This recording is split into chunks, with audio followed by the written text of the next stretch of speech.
Hey everyone, thanks for tuning in. If you're new here, consider subscribing. It really helps keep these stories coming. And while you're here, let me know in the comments where you're listening from. Now sit back, relax, and let's get into the story. I didn't plan to be the last one left at John Marshall High. I was supposed to be home on Rowena by 5, running cables for a weekend livestream job and arguing with my mum about whether I should drop physics for film in the fall. But the day the city changed, I stayed late to fix a dimmer rack in the auditorium, missed the early dismissal stampede, and watched the gates click shut behind a wave of taillights, while the sky over Los Feliz went from ordinary blue to the strange brownish haze that comes when too many sirens crisscross the basin at once. I'm Mateo Alvarez, Senior AV Lead in the auditorium, the kid teacher's text when the projector won't handshakes with an HDMI switch. My mum is a nurse at Kaiser Permanente on Sunset. My dad, when he calls, still asks whether the old Metro Division 2-yard on San Fernando smells like oil, like when he worked swing shift there. Even before the broadcast said the word infection, the city had that electrical static feeling you get before an earthquake. Dogs barking at odd hours, helicopters tilting and hovering too long, neighbours arguing in hushed voices that carried in the heat. At 2:38 p.m, my phone vibrated with the county alert. Shelter indoors. A minute later, Principal Lafferty broke onto the intercom with a voice that wanted to sound calm and landed somewhere near-winded. Staff, follow your incident binders. Teachers, dismiss by staggered corridor. Parents, pickup location is Tracy and St. George. Students, you will be accompanied to the gates by staff. A lot of us have grown up under the flicker of incident binders, earthquake drills, lockdown drills, reunification sites printed on pale green cardstock. For 5 minutes, campus moved like muscle memory. For the rest of it, everything behaved like the wrong kind of dream. I was in the wings of the John Marshall Auditorium, back by the costume closet and the heavy drapes that always smell a little like dust and stage paint. I had a dimmer pulled, fuses fanned on a shelf, and my hoodie tied around my waist in what felt like a normal problem to solve. The alerts kept vibrating. A group of dance team kids went by with their bags banging their legs. Miss Delgado, who teaches media, stuck her head in the proscenium and said, "Mateo, shut down what you can and go. We're evacuating by the main gate." I told her I was 5 minutes behind. She gave me the look teachers give seniors who pretend this is their school and not theirs. Then she moved on. 5 minutes became 10. The power flickered once and the house lights dipped. I closed the rack, killed the stage circuits at the wall, and packed the auditorium key ring, our ring, the one the theatre kids shared, not the master keys. It could open both sound booths, backstage storage, and the catwalk ladder cage. It in no way prepared me for being the only one left. When I stepped into the late afternoon light, the quad was nearly empty. A custodian, I think it was Mr. Flores by the way he walked, but he was far away, was wheeling a bin toward the cafeteria. 2 security aides hustled a straggler toward the St. George gate. I could hear the city pressing in, horns along Glendale Boulevard, a helicopter doing a slow orbit above the reservoir, a distant tone that might have been another school's bells fighting with the radio chatter in my pocket. I headed for the exit and stopped. Beyond the chain link, Tracy Street was a tangle, cars angled up onto sidewalks, someone leaning into a minivan window and shouting, 2 separate sets of parents trying to hug their kids and move them at the same time. Out on Hyperion, sirens ran in both directions, and a city bus sat in the intersection with its hazards pecking at the widening afternoon. My mum texted, "Kaiser on lockdown, stay where you are, can't leave, love you, don't make noise after dark." I typed, "I'm coming," and didn't send it. Road space is a fantasy once it fills with fear. The campus, for all the jokes we make about how easy it is to hop a fence, is one of the few places in this neighbourhood designed to hold people safely. We've got perimeter fencing, a couple of buildings with only a handful of entrances, hallway doors with crash bars that lock from the outside, fire sprinklers, bottled water, Earthquake bins with those silver blankets that feel like candy wrap. The worst things usually come from outside, and the best place to be was inside. The St. George gate clicked shut. Security walked it and tugged the chain like they were trying to pull the whole of Los Angeles a little tighter. For one hanging breath, I nearly called out, but one of the aides was talking into his radio, in that voice meant to sound casual for scared kids standing nearby, and saying, "We're clear," became a ritual. The last sentence of the days-old script. They rolled the traffic gate closed, hung the lock, and left. And I did nothing at all but breathe and listen to my heartbeat until I could hear the clock in my head tick off the seconds, since I had ceased to be anyone's responsibility except my own. Hour 02. I made a plan that wasn't really a plan. Stay to the interior, keep the buildings between me and the street, and think like a custodian. The campus we know as students is a surface. Under that, it's boiler rooms, alarm panels, and the tiny office behind the nurse's door where the good bandages live. I jogged to the nurse's office off the main hall and found the door open. On the counter, a bin of surgical masks, a manual blood pressure cuff, a box of nitrile gloves. I took 2 N95s that were in a dusty sleeve labelled smoke event. I grabbed a small bottle of antiseptic, rolled an ACE wrap into my backpack and checked the tiny fridge. Insulin vials, ice packs, nothing else. I didn't take any of that. We might need it. The main office was locked. The admin building, with that arched entry and the flagpole out front, looked like a place where decisions lived.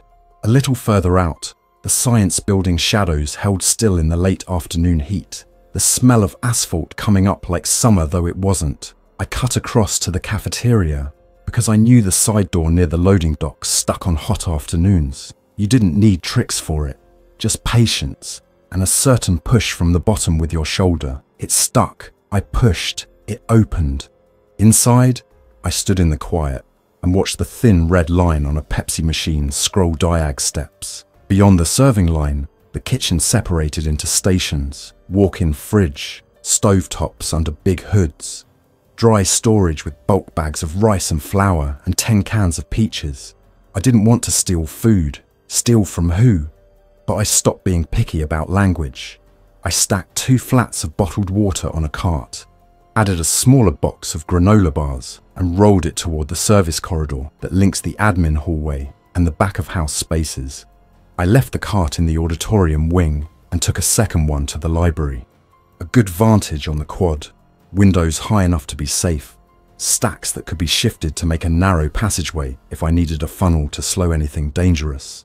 On the way back, I found a charging brick in a lost and found bin along with 2 cracked phone cases and a scarf. I plugged my phone into the barcode projector's power strip long enough to nudge the battery towards 60%.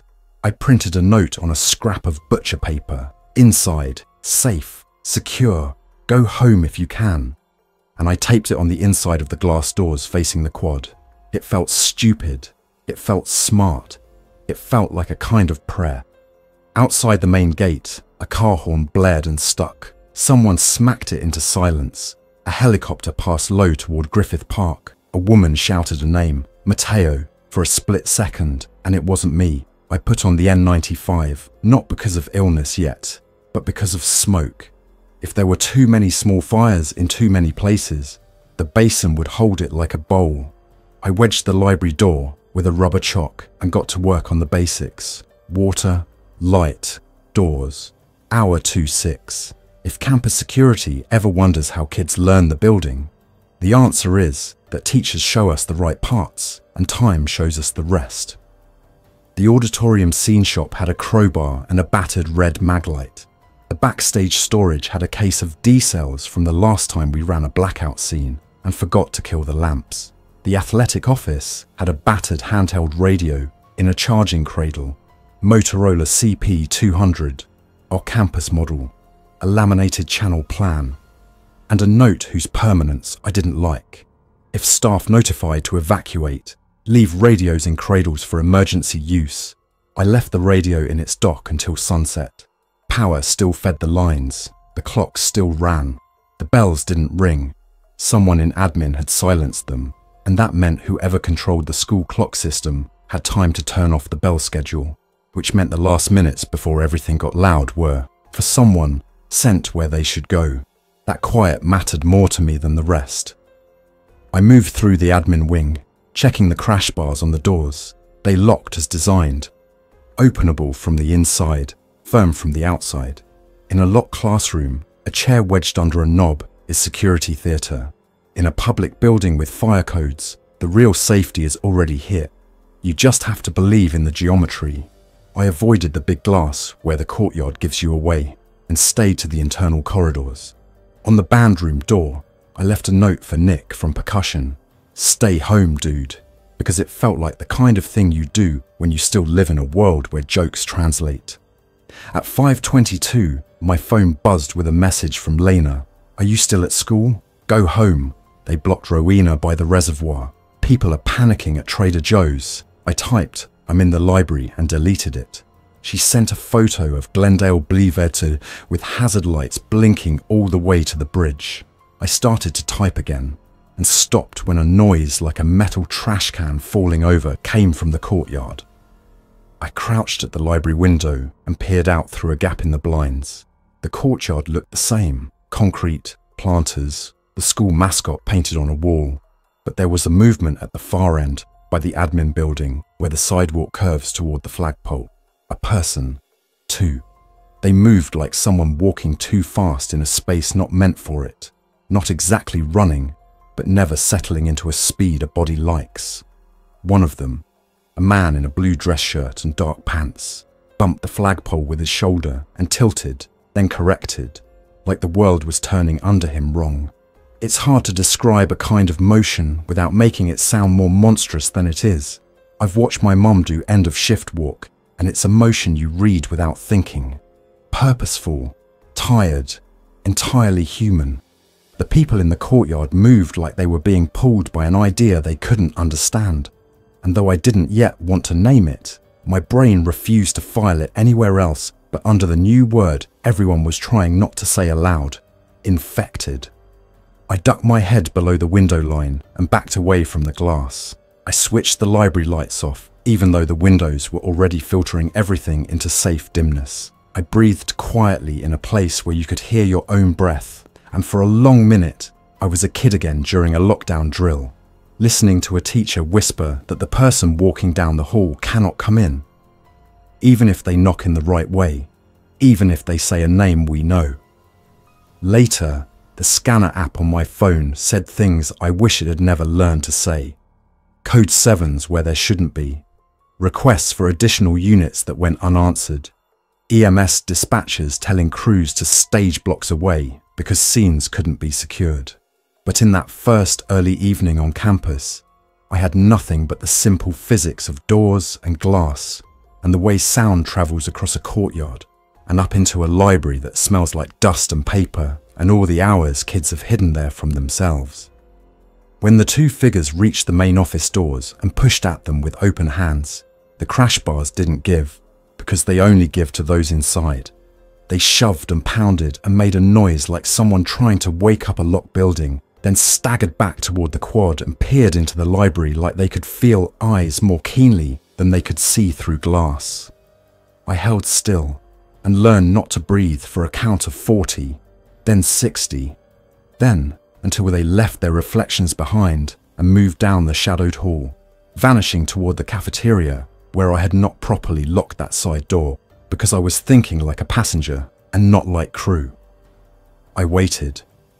When the sound had bled out into the city's larger soundscape, I slipped into the hall, moved at a crouch and retreated toward the auditorium wing with the feeling of playing a game where the rules are new and people you love haven't yet been told they're playing. I tugged the cafeteria door and found it shut because of heat expansion again, and I locked it in the only way I had, with an industrial zip tie from the scene shop looped through the crash bar in the meanest imitation of policy. It wasn't regulation, it wasn't good, it was what I had. Hour 6:12. I decided on a headquarters, the library study room tucked in the back corner, with a window toward the student store and the main quad but only 2 interior walls of glass. I disassembled a rolling whiteboard and leaned it inside the study room door as a simple motion trigger. If someone opened the door from the hall, the board would fall and bang the floor, and although that wasn't a defense, it was a sentence of advance notice. I stacked 2 low shelves to make a blind in front of the study room window so nobody could look in and see movement without pressing their face to the glass. I dragged the cart of water inside and set 3 bottles in different places in the room, like you put lamps in a house so it feels lived in. I ate 2 granola bars and forced another one down, because people forget to eat when they work on tunnel problem. I texted my mum again and said, "I'm on campus, safe, do not come." She replied with a blue bubble I read and reread until it became nothing more than pixels. "I can't leave. ICU overflow. Stay put. I love you. Turn off the bells in the morning. They'll draw people." I thought about the main clock panel. Where, exactly, I couldn't know. But I knew the bell controllers live near the admin office in a unit with a tiny LED display and a manufacturer name like Primex or American Time. I wasn't going to break into anything. If it was locked, it stayed locked. But if someone had left the admin's inner hall door ajar in the Exodus, I'd look. There's a line you learn to walk in a school. What counts as helping and what counts as trespass? I measured the line with the fact that every building in this city belongs, in a crisis, to all of us. I slept for maybe 20 minutes around midnight, my back to a shelf of literature anthologies with tape-repaired spines. I woke to a thud that wasn't the city. When you sit in the same room for a while, you learn its acoustics. You know when a sound is inside your space or bouncing from outside. This came from the hall. The whiteboard had not fallen. The thud came again, like someone testing a door with their shoulder. I rolled quietly from the chair and put my ear to the floor like a movie cliché and listened through concrete to the building's structural bones. It was somewhere beyond the library, a hallway to the econ rooms maybe. It came a third time, and then a dragging sound, and then a soft, rhythmic tap that could have been knuckles or the end of a ruler. I didn't go look. Fear doesn't always lie to you. Sometimes it's an old friend with good advice. Not yet, not now. Around 2 a.m, an emergency broadcast went out on AM radio. I tuned the library's little tabletop to KFI 640 because every kid in this part of town knows to go there when things go wrong. A voice read a county statement that sounded like a document in a binder, pretending to be a human. Civil order, shelter, avoid travel, cooperate with law enforcement. Then a quieter voice came on that sounded like an engineer who had slept in the studio before and would sleep there again. He told us the freeway closures one by one. He told us that Dodger Stadium was staging ambulances. He told us to breathe, and I did. Hour 12, 18. Los Angeles looks like a movie at dawn, even when there's no camera.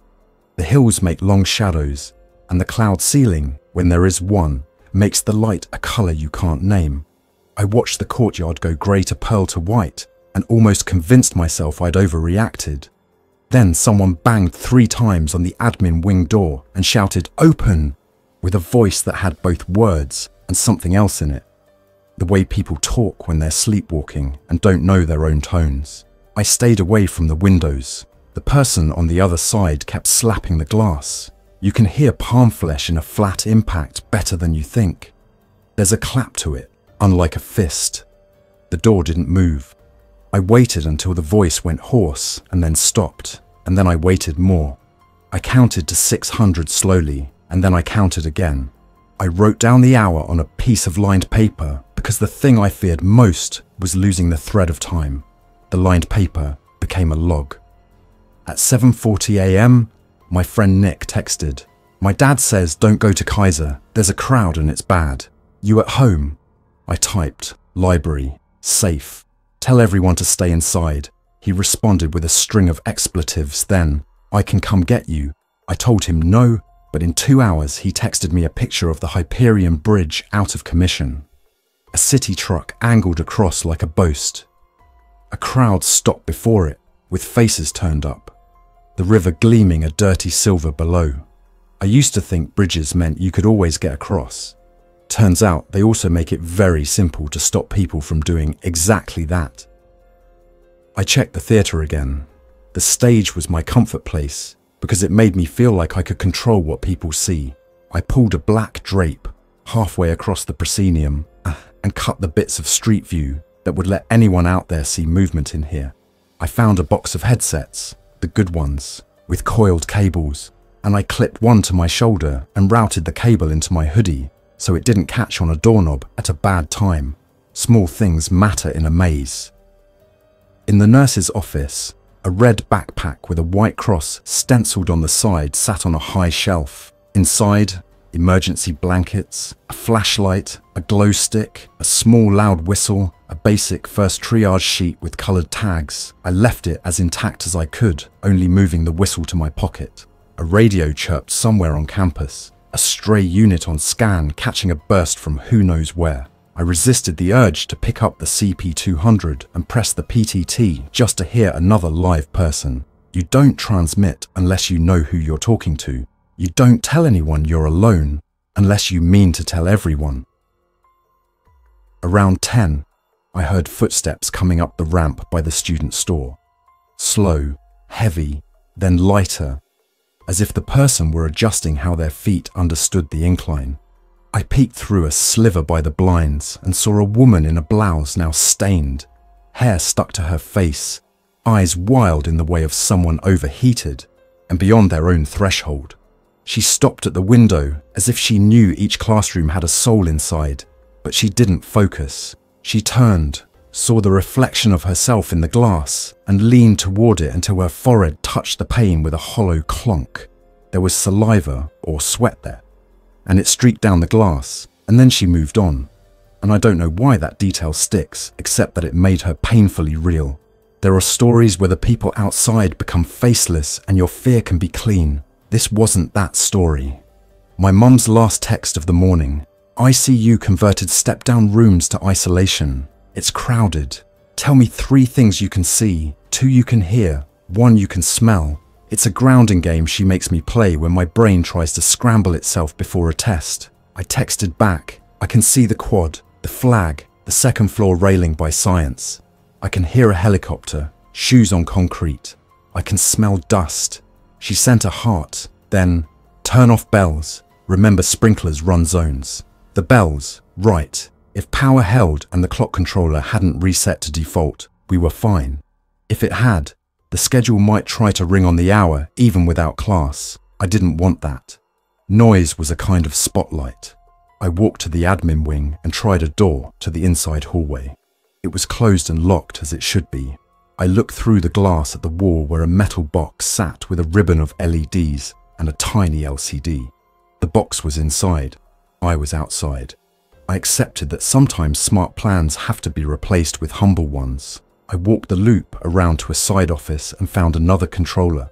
This one inside a small custodial closet that had been left open in the rush. On the face of the controller were 3 buttons. Up, down, menu. Below, a tag with the vendor's number. Above, the current time in blinking digits and a line that read, Bell, inhibit. Whoever ran this place in those last minutes had done what needed doing and had spared me needing to do it. I whispered thank you to a person I would someday hug if we all got to be people again. You're 18, 24. By late morning, the city's talk had sharpened. On AM radio, a measured voice that had been reading lists now read warnings. On the scanner app, channels that used to fill with traffic stops and shoplifts sold in haste shifted to nothing but priority. Units on code 3. Requests to clear intersections. One call after another for containment that never arrived. The words I couldn't say in my head were now being said aloud by men and women who don't speak that way without orders. Infected, influx, public safety concern. I heated water in the culinary classroom kettles and made ramen because calories and sodium count when you're living out of a backpack schedule. The culinary lab is a showpiece, stainless, organised. Rows of gas burners under hoods that could swallow a fog bank. Out the window there, you can see the hills that hold the Griffith Observatory at one end and 1,000 tiny apartments at the other. Smoke was darker in that slice of sky, and drifting, and I shut the window. I hoarded the ramen seasoning packets like they were currency and saved the noodles. I ate a peach from a tin can, and it tasted like a normal day in middle school. At 1:30, a knock came at the cafeteria loading door. Not a slap like the infected give a surface when hands don't know what to do. A 3-tap in a rhythm, almost polite. I held still, the steam from the kettle ghosting the window glass, and waited. The knock came again. A voice, low and human, and reined in near its center. "Anyone in there?" I crouched, moved to the side of the window, and risked a look through a paper-thin slice. A man stood with his back to the hillside, one arm held against his ribs like he'd fallen hard. He wore a polo-embroidered Rams Athletics and a pair of track pants streaked with a long grey smudge, like contact with a painted wall. "Coach Lawson. He's not my coach. I run cables, not laps, but he knows my name. When I held a cable for him in the gym once during a pep rally, he'd said, 'Good hands, Alvarez.'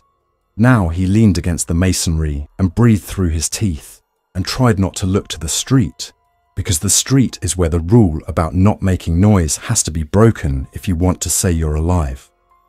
"Coach," I said low through the door. I didn't open it. Not yet. "It's Mateo. You're Lawson, right?" He laughed once under his breath. "Unless the world scraped off that label, yeah." He kept his voice a thread. "I know what we tell kids. Is someone in there?" "I am." I hesitated, then went with the decisions I was making in real time. "Are you sick?" He shook his head once, an efficient no. "Ankles," he said, as if that explained every symptom he preferred to have. "Got forced out of my place on Myra. People got weird in the stairwell. Went down, got up, came this way. I can keep moving, but slower." He glanced down the driveway. "I can pass by, but if there's a bottle of water you can slide out, that would..." I opened the door. Not wide. Enough to hand him a bottle and keep the geometry on my side. He took it and drank like a man who knows how to stay just this side of gulping. "You okay?" he said, voice human again now that there was someone to aim it at. "I'm okay," I said. "Library's my spot. Doors are good. Bells are off." "You did the bells?" he asked, and something like approval passed through the way he had his jaw set. "No," I said, a little proud, a little sheepish. "Somebody did before me." I pointed with my chin toward admin. "We have competent adults." We both tried on a small smile. It fit for a second. It didn't last. "I need to get to Atwater," he said. "My daughter's at her mum's. I thought I'd cut by Marshall and the bridge on Los Feliz, but..." He tilted his head the way people tilt it when they've seen the bridge become a wall. "Anyway, I should keep moving." "Take this," I said, and gave him a bandage wrap from my bag. "It's clean. You can return it to the nurse's office if we ever do lost and found again." He took it in the way men take gifts from boys, when the boy has a man task and the man recognizes it. "You need anything?" he asked. I should have said no. In a normal year, you don't ask for help from a coach you're not officially under, but this wasn't a normal year, and the line between adult and not has a way of sliding when the only rule is, take care. "If you see security, tell them someone's in the library," I said. "If you see anyone who looks burned out in their eyes, don't bring them. If you see my mum, Kaiser," I added, knowing how tall an order that was, "tell her bells are off." "I'll tell anyone who will listen," he said. He started to step away, then stopped.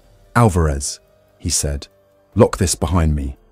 He moved into the sunlight like it would cure something, and then he was down the loading ramp and along the fence, body held in that careful braced way you walk when one joint has decided to be the weak link.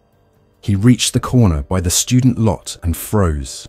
From St. George, a tight knot of figures came in, that too fast, not quite run, step patterns out of rhythm, heads angled wrong. He flattened into shadow, and I shut the cafeteria door and killed every light and made the building again into what buildings are for, holding. For 30 minutes I listened, propped against the door, counting steps and trying to pass voices from the scrape of shoes. Every cell in my body wanted to lift the handle, look out, and signal Coach Lawson to circle back. But the first rule beat out the second one, and I kept still. When the sounds moved on, and then moved further on, and then was swallowed by the bigger sound of panic made background, I breathed again. Hour 24, 30. By evening of the second day, I was good at moving quietly. There's a way to roll the soles of your shoes so you don't slap in a hallway. There's a way to let a door latch by guiding it between thumb and first finger so it doesn't catch and click. I kept to those micro-disciplines like I'd trained for them. You do the small things right to survive the large. At 6 p.m, sun slipped toward the hills and the wind shifted from the ocean. I cracked the library window an inch to bleed some heat, then slid it shut when smoke turned the light honey-coloured. In the auditorium, I climbed the ladder to the catwalk, popped the access hatch onto the roof, and took one look out at Los Feliz and Silver Lake, and all the way downtown toward the cluster of towers with their lights half out. LA under smoke is a strange living map. Emergency beacons at certain intersections, cars abandoned at predictable choke points. The silver smear of the reservoir like an eye. From here, the campus felt like an island with a seawall only a few feet high, enough to keep the normal tide out, not enough if the sea decided to argue. I didn't make signals. I didn't wave. I watched one CHP helicopter crab sideways and flare, then slip north. I watched a convoy of city trucks, water and power, if the decal gleam meant anything, line up along Glendale in a formation that looked like a thought. I counted columns of smoke. I listened. I listened like listening was something I was going to be graded on. Back inside, I found the AED cabinet and checked the pad's expiration dates, like I knew what to do if a heart asked me to try. The AED chirped once in its cradle, like a bird complaining. In the science prep room, I closed the main gas shutoff because I didn't want surprises in a lab that counted on kids to follow tiny rules. In custodial storage, I found a box fan and a roll of that blue painter's tape that forgives you. I labelled the library door LIBHQ to make myself laugh and to make a stranger, if one ever came, understand where not to slam. I wore the whistle around my neck because it's a way to call help without calling words, and because a whistle is older than a phone, and sometimes you trust what's old more. Hour 30, 36. At 2 a.m, bells rang far away. Another school that hadn't had a competent adult stay to kill the schedule. The sound travelled the way birdsong travels in an empty canyon. It drew motion. I watched from the dark as figures in the street altered course like they had caught a scent. We think of these things as stories about sight. They weren't. Sound ruled everything after the first day. The city's quiet made the smallest scrape into a press release. A little after 3, a small group approached the gate on Tracy. They walked like a group walks when they've been together 12 hours and nobody's slept. Tight coil, no wasted space. Steps that try to argue with friction. One of them held a flashlight low. Another held a jacket wrapped around their arm like a guard. The one in front came up on the metal and tried to climb without making noise and failed because chain link is a snare for noise. I wanted to run and open. For a second, I was sure the right thing to do was ignore every rule, swing the gate, and let them flood through the way water knows how to flood. Then one of them dragged a leg in that offbeat way. Another turned their head too sharply, as if trying to unstick it. I realized the math. An open gate lets everyone in. I found the PA microphone in the main office and considered it. The speakers, those sad square tiles, would throw my voice into the quad, then onto the street. It would save some and risk all. I let the mic hang. Quiet one. One of them saw me through the glass. They made a sound, half plea, half demand. The group turned as one and faced me across the lumpy yard, and I felt like prey in a zoo that's been misdesigned, and the animals have learned. They moved away after a time that felt much longer than it was. They found a hydrant at the corner where some good soul had hung a wrench years ago with a note, "For firefighters only," and pulled it. and the spray came like laughter until someone in the knot stuck their face into the water and stayed. I closed the blinds. Hour 36:42. Around mid-morning on the third day, the power dipped and hummed and then held. The clocks blinked and resettled. The library's computer screens, asleep in their black, lit and showed the district wallpaper, as if for a moment the world had remembered how to be. Some buildings on the hill lost their lights, some didn't. I wondered about the grid, how water and power triages a city this big, when the list of what's urgent is longer than what's not. I used daylight to go on a supply run to the far end of campus, where the track meets the small gym. The PE supply room was open. A whirl of soccer balls and a dusty rack of old equipment manuals. Tucked on a shelf, a small first aid kit, better tape, decent shears. I took just the tape. In the gym office, I found an old metal whistle and laughed at my redundancy. On the bulletin board, the spring tournament brackets frozen before they'd finished. Names I knew. My own name up on a sign for the AV crew. Tech call 0600 Saturday. Like a telegraph from a country I'd visited and left. When I came out, I heard the locker room shower running, even though the water pressure had started to drop everywhere else. It's a striking sound. Wasteful and luxurious in a crisis. I didn't go in. The idea of a person behind the steam curtain, needing help, or not needing the kind I could offer, was a boundary I wasn't ready to cross alone. I backed away and left the door and the running water to a city that had 1,000 small leaks, which felt tragic at first, and then felt like the only way we could keep pretending normal existed within a mile of any one of us. Back in the library, I wrote a note to future me on lined paper. You can survive this if you stay small. Eat, water, quiet, sleep. Hour 42:48. Toward dusk, a column of smoke rose from the direction of the 5. The freeway hum was a blanket stripped away. Without it, individual cars stood out like stitches undone. From the roof hatch, I watched a few blocks to the east glow orange for a minute, then settle back into grey. The wind shifted and brought a scent like metal and rain on hot asphalt, and I felt grateful for the M95, because the smoke made my throat feel like paper. On AM radio, a voice I recognised from late-night road trips, the host who reads long ads for mattresses like he's confessing, turned serious and asked people to check on elderly neighbours after the second day. He told them to do it from a distance, to leave water by doors, and to sing a few bars of any song before entering a room so the person inside had time to make their face ready to see another face. I listened for a long time and wished I had a neighbour in here. Then I took the index cards from behind the librarian's desk and wrote out a schedule. Minute tasks in 20-minute blocks, because when the planet gets too big, you make the room just small enough. I also started talking to the building. It's embarrassing to admit, but important to log. I thanked doors when they closed politely. I told the whiteboard it was doing a great job guarding. I told the stage drapes they were a good curtain. In return, the building told me what buildings tell the people who stay. If you listen, I will hold. If you stop listening, you will turn me into a bad idea. At around 9 p.m, the cafeteria freezer kicked off with a relay click and didn't kick back on. I waited. It stayed quiet. The cold would hold a while. Things don't thaw in a blink. Still, it felt like another part of the city was moving one square at a time, from light to dark. I took 2 more flats of water from the cafeteria to the library and pushed the cart through shadows. Crossing the quad felt like crossing open water, and I kept my head down. The stars were visible in a way they usually aren't this close to the glow, and their presence made everything more unreal.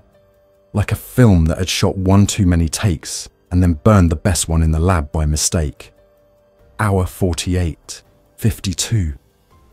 Sometime in that last stretch, my phone battery dipped to 20% and stayed there. I rotated it off and only flicked it on in scheduled bursts to check messages, then back into airplane mode. Lena had sent 3 pictures of the empty sidewalks along Sunset that morning.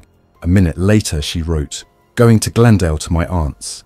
I didn't reply, not because I didn't want to, but because talking had become a resource like water. At 4 a.m, a A siren approached on St. George and stopped. Not a police siren, one of those smaller two-tone cries. Like an alarm company van or something from Public Works. The engine idled. A door opened sharply, then closed. Footsteps. Two people speaking low. One voice said, "Here," with a competence that made me want to stand and salute. Another said something about chain tension. Metal clanked. Tools. After a minute, the siren whooped once and the vehicle moved on, leaving the gate exactly as before, but somehow made sturdier by the fact that someone had seen it and had a job a person could still do. My head got crowded with two versions of LA. One, the city of corridors, most of them empty. Two, the city of workers, still moving through their assignments even when the assignments had become prayers. At dawn, the sky went steel blue and then softened. A pair of crows argued on the roof over the theatre's fly gallery, making a racket like a family dispute. The flag on the main pole hung limp in the still air. I brewed tea in the culinary lab, and it tasted better than tea brewed any other time in my life. I wrote in the log, "Do not go loud, you're not lost, you're waiting inside a map." Hour 52, 55. Here's how the last hours condensed. Motion, noise, smoke, and then the purest quiet I'd heard since the first minute. It was a quiet made of intention, not absence. At 9:05 a.m., a convoy of city vehicles crept along Glendale Boulevard. White pickups with hazard lights blinking, trucks with toolboxes, two large dump trucks, one flatbed with stacks of thick temporary fencing. Behind them, an LAPD unit with its light bar dark, and behind that, a sheriff's SUV with the rear hatch half open. The vehicles moved like a group crossing ice on a lake. I watched from the roof hatch with my head barely above the line, and I thought I could smell diesel from here. They turned at Rowena, and then again at Hyperion, and I lost them behind the buildings. 10 minutes later, new noises, boots on concrete, the metallic squeal of chain link being tensioned tighter, the clack-clack of small padlocks. A voice called for more picks, and another for banding. On the St. George side, an officer, utility belt, calm stance, hand at his radio, stood and scanned the street the way you do when you've been trained to put your body between a thing and a place. I wanted to cool down. I didn't. I waited. They worked the perimeter like touring techs checking their rigging. Zip, click, clack, and then, at the main gate, 4 people with uniforms, but not the kind that say anything dramatic. Public Works, I think, wrestled a new section of temporary fencing into place, making the school into a tighter envelope. They didn't try to go in. They expressed no curiosity about whether anyone might be inside. They acted like this was a box in a warehouse that needed its tape replaced. I watched with a relief so intense it made my eyes water. Someone was putting boundary back into the world. Only then did I make a sign. On the back of one of the giant poster boards from the art room, the kind we use for Spirit Week, I wrote with thick strokes, "Alone, safe, water, waiting." I held it up above the theatre parapet and waved it side to side like a metronome set to 60. The officer on St. George turned his head slowly. He looked up. He saw me. He raised a hand in an unmistakable gesture. "Stay." He tapped his radio mic, spoke, and then lifted an index finger like, 1 minute. That minute stretched. In it, I thought about the first knock, and the smell of peaches, and Coach Lawson's wrapped ankle, and my mother in a room with too much noise, too little air, telling people to list 3 things they could see. I thought of the bells that didn't ring because someone before me had done their job when the day still wore a normal face. Then a second officer, this one with a clipboard and a vest with reflective stripes, stepped into view where I could see him without exposing myself. He looked up and read the sign and nodded once. Just a nod, not a promise, and wrote something on his page. He pointed toward the back of the campus, where the hillside falls toward the staff lot, and tapped his watch and held up 5 fingers. I understood him perfectly. 5 hours. Or 5 minutes? No. Context. 5 hours. It matched the way convoys move. It matched the slow math of a city who is trying to touch every place once before it doubles back.